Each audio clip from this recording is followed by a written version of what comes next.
So this is gonna be a very different video, and I hope that I am not out of line making this video, but I have to make this video because there's some things that's happened recently that I have to put out there, and I'm hoping that the YouTube universe, the social media universe, could be helpful with this. So this has to do with the 2025 Honda Pilot Trailsport that I leased on June 1st. I believe today is June 6th. This would be 5 days ago, last Saturday. I've been driving a 2019 Passport, which I purchased with very low miles in 2020, right at the beginning of the pandemic. I had traded in my 2014, I believe, or 14 Mercedes GL 550. And the reason I traded that car in, there was nothing wrong with it. It's just that it was too much car. I was commuting 2-3 hours a day to Brooklyn from Westchester. So the gas was too much. It just didn't make sense. Because when I first bought that car, I was working in the Bronx. I was living in Mount Vernon, and my commute was 30 minutes at most. So for me, that car was what I wanted and made sense for my lifestyle at the time. But by 2020, I got married. I had a daughter, a newborn, and I need to be more economical. Life stuff, dad stuff, right? So that's why I traded in the Mercedes for the Honda Passport. Honda, of course, was my first choice because growing up, Honda was always known to be very reliable, just like Nissans and Toyotas, Japanese car. So I thought to myself, I can't go wrong. And then when I was doing my younger days, I was a fan of the Passport. I wanted a Passport so bad. But back then I was broke, I was poor, I was young, and I couldn't afford it. So I never got the Passport that I wanted. But now the Passport is back. It's it's these 5 can handle car seats, very roomy, enough trunk space. I was like, I wanted that car, so I got that car. Now fast forward from 2020 to now, 4 years later, I have 2 kids now, a 5.5-year-old and a 4-year-old. And not only that, I know that I have much more things to carry around between the car seats and the golf clubs and sometimes having to transport with colleagues and friends in a car that's much bigger. It makes it much easier, right? So last Saturday I decided to go in to Honda of New Rochelle to look at, and this is where I got my Passport from, which was amazing service. I have no complaints about the process that I went through with my first Honda. So here's the second Honda. Go in there, and they're great. They were very cordial. They were very helpful. The wait was a little long, but I feel like that's the process of buying a car. There's that wait time where you're sitting for like an hour or two, and you know like what's going on. But that doesn't bother me. Now at my age, I've been through it enough times where it's not a big deal. But however, I didn't know what however's. I got great service. I got there. I won't lie. When I first walked in there, I was thinking about looking for the pickup truck, the Range. I don't know what the name slips my mind now, but I was looking at the pickup truck. I guess it's just the man in me, right? But I knew pickup truck didn't make any sense. I need close cargo space and extra seats. So in my conversation, I think it was probably my stereotype against the Pilot, because the old Pilot body looked like a minivan, and I hated that look. But here I am now, there, and the new Pilot 2025, even 2024, is so much cooler. It's boxier. It looks more of a crossover between family and just a little bit of a luxury, a little bit of that rugged look to it. And so I was like, let's talk about the Pilot. And then I was told about the Trailsport. It sounds cool, Trailsport.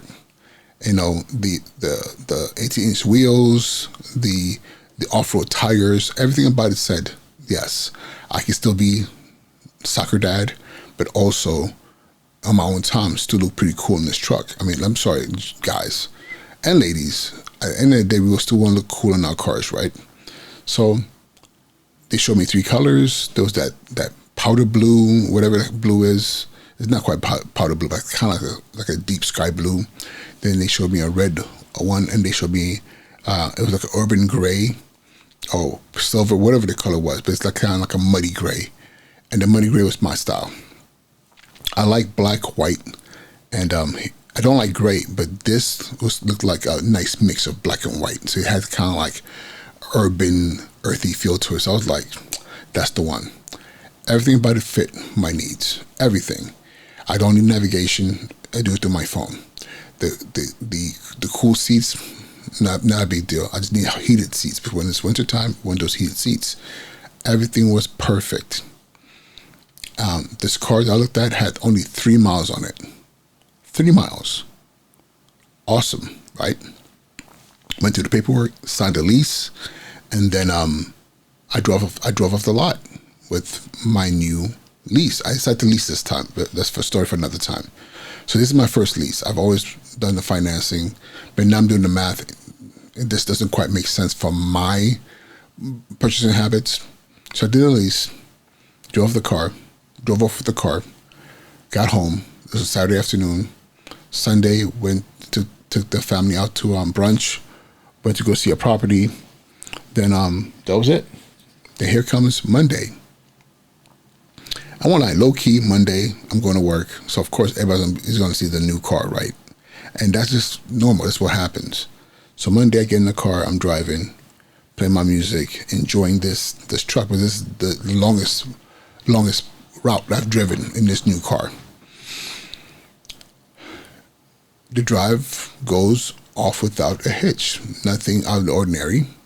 I get to my school. My spot. I'm a middle school principal. And there's 3 principals in the building, and there's 3 spots for the 3 of us. And all the 3 spots are right in the front of the building. So I get there. We all kind of pull in backwards into our spots. It's way more convenient. So I get into position to reverse and put in reverse, step on the gas.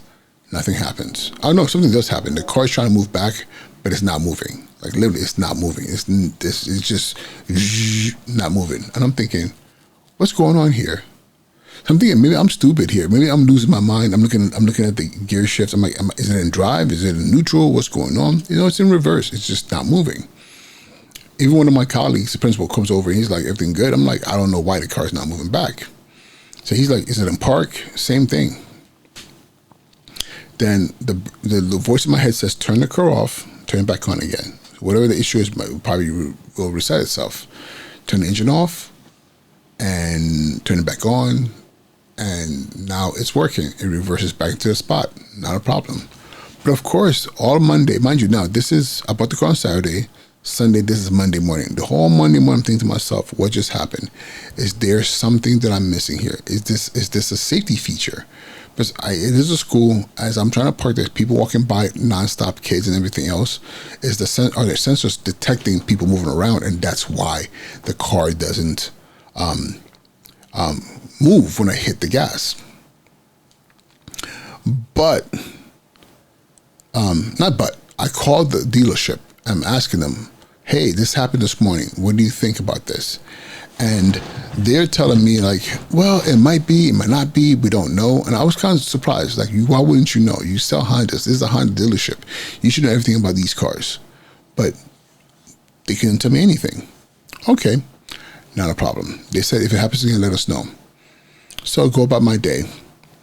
No big deal. At the end of the day, I decide, okay, I didn't decide anything. End of the day, I'm driving home. Okay. End of the day, I'm driving home, and and as I'm driving, I got to put up some pictures. I put up pictures on my phone. I am leaving the South Bronx. I get onto the Bruckner, and I'm driving through the Bruckner, and as soon as I am merging into the 95, it takes me up towards Westchester, and then by New Rochelle, where I live. My dashboard goes into check engine light. At this point in time, between Saturday and this moment in time, I have 43 miles on the car. I'm asking myself, what's going on here? And I'm looking at it. I'm looking at my dashboard, and I'm going to tell you what it says. The check engine light comes on, and it says emission system problem. Power may be reduced. See your dealer.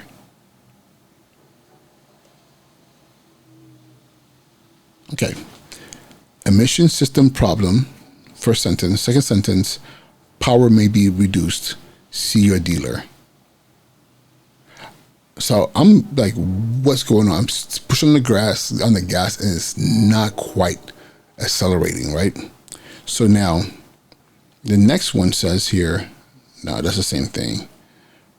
I'm trying to find the other one. Then the next thing that pops up, like it says, transmission system problem. Transmission system problem, reverse gear not available. Huh. But mind you, I'm on the highway. I'm driving. I'm doing like the speed limit is about 55. At this point, I'm 50, and I'm slowing down to 47 because literally the car is not accelerating as it should, and you getting that kind of like loss of power. So I'm like, I'm not risking it. So if I gotta drive 35 miles an hour, I will. But now it's saying transmission system problem, reverse gear not available. See your dealer. Reverse gear? You mean like earlier in the day when I was trying to reverse and I couldn't reverse? Okay. Now, it goes back to emission system problem. Power may be reduced. See your dealer. Then let me see if anything changes here. Same thing. So I took pictures of this. So those are the two messages. I just thought it was weird that it says see your dealer, and maybe just semantics. But I'm thinking, shouldn't be go see the servicer, see mechanic, but go see your dealer. My dealer is the people who sold me the car, so they're telling me to go back to the people who sold me the car, right? Not check engine, go see a mechanic, but go see the people who sold you the car. So Honda, what's going on here? Like it's almost like you knew this was going to happen, or this may be happening, and just in case it happened, go see a dealer. All right. So mind you, I'm panicking here because who wants to be on a highway where all of a sudden you have no power, where there's a risk that your car might not even move? Like I might pull over and turn the engine off and it won't even come back on again. So next thing I do is I call the dealership, and what I do is I call the number for Honda New Rochelle. I had to go on my phone and do a quick search as I'm driving. I know don't text and drive, but I had to send. The number popped up. I hit on that number. It called me. People answered, and they told me, "How can I help you?" I told them what's going on, and they were like, they asked me who I was working with. I told them. They told me we're going to transfer you to that person. I got a voicemail. Not what you want to hear while you're driving, and you're like thinking to yourself, "You might die here." So I called them back. They were like, we'll send you to this other person. I got another voicemail. The third time I called, I was like, please do not transfer me. Please do not transfer me.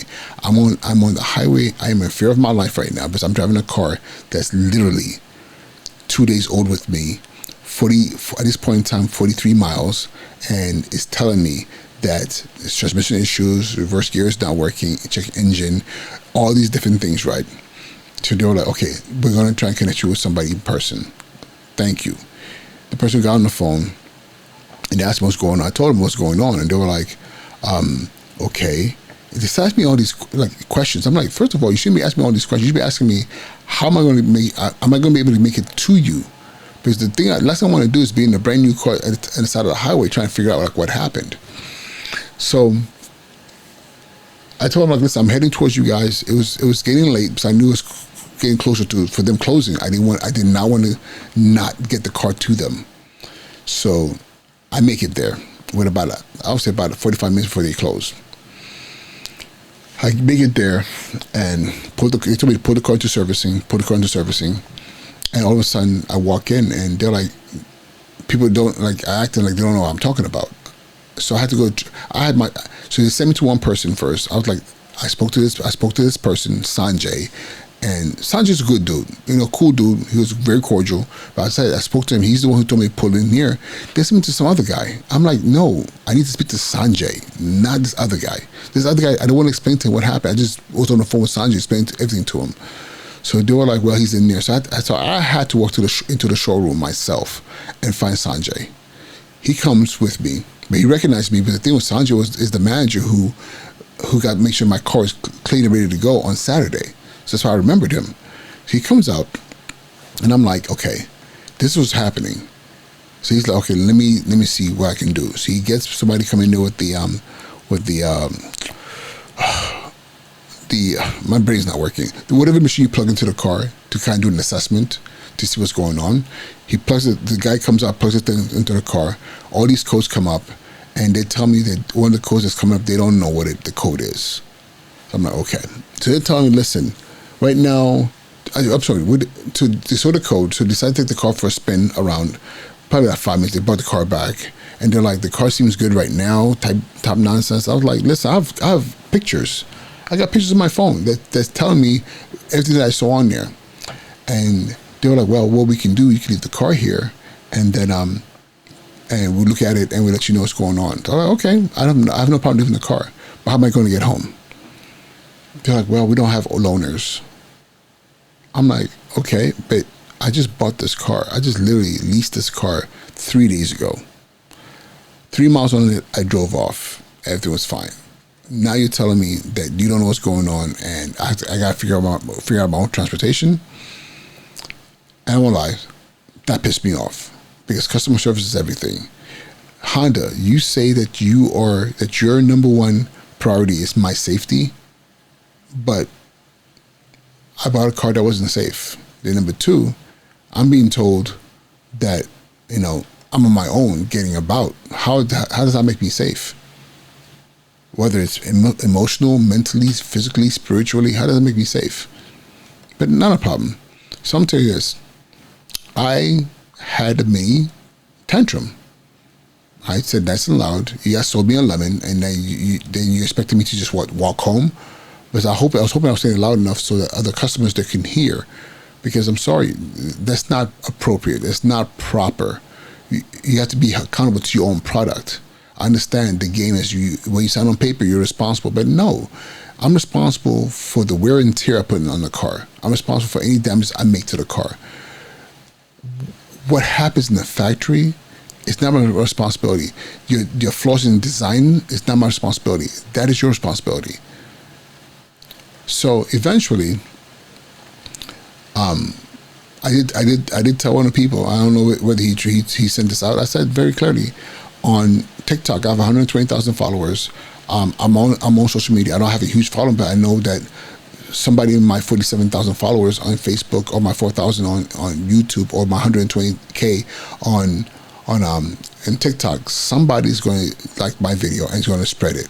And I said that to him, and guess what? Within minutes, somebody came with me with a contract for a loaner car. All right, bet. And I said, please let me know what's going on. And that was Monday. Tuesday came along, and I got a call at the end of the day. Hey, we're still waiting to find out what's going on. We didn't want to call you during the day because we know you're a principal, so we didn't want to disrupt your day. I said, listen, call me anytime. It's not a big deal. All right. Fast forward to yesterday. I get a call. And I was told off the bat, Will, good guy, but he said, Will, I think his name was Will. He gets on the phone, he says, I don't have good news. I'm like, okay, so tell me what's going on. He's like, after consulting with Honda, you need a new transmission. A new transmission? A new transmission. How does a brand new transmission in a car that only had 3,000 miles, and by the time I brought it back, only had 43,000, I'm sorry, not 3,000, had 3 miles on it, 3 miles. And when I brought it in because of the issue, had 43 miles. How do you get wear and tear enough to require new transmission? Like, how is that fucking possible? I'm sorry.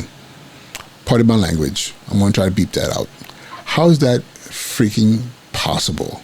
I was pissed. I was like, how is that possible that could happen? I understand it's technology, it's machines, things happen. But again, all the faces who were there in the room when I bought the car, they were dumbfounded. And he tells me the new transmission, they don't know when they're going to be able to get the part. And I've been told because it's 2005, now all the parts are readily available. So I'm like, okay. All right, great. And he said, listen, if you have any questions, call. Because he's the service manager. He's like, if there's any issues, call the sales team in the morning. So I called him this morning and said, hey, I went through the same rigmarole of calling and being transferred to people's phone lines, and finally I got somebody on the phone. After I called back the customer service line and bitched and moaned, somebody called me back immediately. I said, okay, what's up? He said, pretty much, as a dealer, all we can do is follow the instructions of corporate. Okay, bet. So instruction of corporate is fix it and get the car back to the people, to whoever owns it. But if they don't understand this, corporate, you built a faulty product. So how come I can't get this is my question, how come I can't get a new car and have the full new car experience? Because right now I'm getting a new car that broke down within the first 48 hours, and now it's a car that's been repaired, all within not even a week. And at this point, I don't even know when this repair is gonna happen. My question to who's watching, who's listening, is how does this happen? And how, and I'm sorry, forget the contrast and all that stuff. I'm talking about just human decency. Y'all put me at risk. And God forbid my kids were in the car when that happened. And what happened if all of a sudden the car lost engine failure and all of a sudden lost control and I get hit, I get killed or injured or severely maimed, or my kids are with me? The response is what? Leave the car, we're going to look at it and fix it? I'm confused and I need some help here. If you're watching this video, you guys all the way to the end. Most of you probably already clicked off, but you're like, you don't care. But I'm sure there's one person or two people who watch this and are like, whoa, this happened to me. And I know there's people out there this is happening to, because I'll tell you this.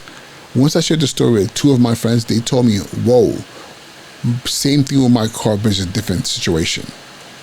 One person told me about their days, weeks after they got the car, their starter stopped working. I'm like, wait a minute, what you mean a starter? If it's a brand new starter in the car, wear and tear leads to the starter not working. Not, I don't know, faulty assembly. But it's weird though, when I went online, because I do my research on cars I want to purchase, and I binge on videos, I did not see a single video where people complaining about that particular car, about the Honda Pilot or the Honda Passport. I did not see anyone. It was just the people talking about the product and how amazing it is, and how, like, the usual stuff. Like, this is a great car. Well, it might not be as good as this car, it might not be as good as that car, but it's a great car, it's a good car, a great car. But I didn't see any complaints about, hey, watch out for this or watch out for that. If anything, it's been primarily maintained that Hondas are super reliable cars. But I know two people who don't feel that way, and one of them actually got paid by Honda, got a check from Honda. I'm not going to get into the details, but that's kind of wild. But guess what? I'm not asking for a check. I'm asking for a new, non-faulty car. That's simple. A car that has no fault, a car that's actually working properly, a car that didn't require a transmission overhaul or a brand new starter, literally days. In my case, 2 days. Actually, no, in my case, it was actually, in my case it was 2 days. And then the other ones one other person said it was not too long after they purchased the car, another one said it was a couple of weeks, things started falling apart. And they're all Honda owners. And I had not seen a single video, a single piece of content from anybody online telling these stories. Someone tell my story, and I hope somebody from Honda sees this and says, hey, Uche, can we talk? Because that's not cool. Don't put out there a faulty product and just think, okay, now as the complaints come in, we'll find a way to fix it. Because now you're playing with people's lives. You're playing with my daughter's life, you're playing with my son's life. a 4-year-old and a 5.5-year-old. Not good, not acceptable. So, yeah. So if you're watching this right now, this is a long video. This is a long video. It's about 25 minutes long. And any of this resonates with you, you have your own stories, or you can give me some advice on how to move forward, because I do not want to keep this car. Okay? I have no problem with Honda, but Honda just do right by me and put me in just give me a different one. Give me a different one. One that is not marred with the memory of it falling apart on me on the highway, then being told that I have to walk home, then being told, okay, we'll reverse that, then being told that it requires a brand new transmission. How does a brand new car require its brand new transmission to be replaced by another brand new transmission? What happened to quality control? What happened to inspections? What happened to any of that? Think about it. This is crazy. All right, y'all. I'm tired. And I just want to put this out there. Hopefully this gets somebody to respond to me with some advice on how to proceed with this. With that being said, Uche and Njoku, Stinker Principal, thank you. I appreciate y'all for bearing with me through this long diatribe of mine. Have an amazing rest of your evening and day, whatever time it is. Like, subscribe, share, and I look forward to hearing from you on this video. All right? Peace.